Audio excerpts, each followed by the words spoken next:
నిజంగా బాగుంటుందా? Super figure అన్నా. నా మాట నమ్మన్నా, ఏదన్నా చెయ్యన్నా. వస్తాడు నారాజు ఈ ఆపన్నా. రోజు, తానే ఆపు. వస్తాడు. వస్తాడు. ఇదే అన్నా.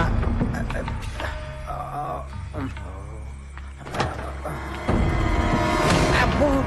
అబ్బా. భగత్ ఎక్కడ్రా? అడుగు అన్న. పక్క పక్షులు ఉంటానండి. శ్రీవల్లి వస్తున్నా. అబ్బో.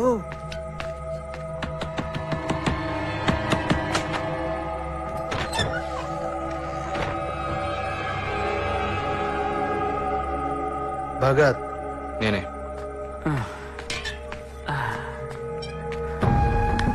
అడుగన్నా. ఏంట్రా ఊళ్ళో వాళ్ళ పిల్లల్ని తెచ్చుకుంటున్నావు అంటే ఇంట్లోకి? ఆ? అడుగన్నా, అలా అడుగు. నువ్వెవరు?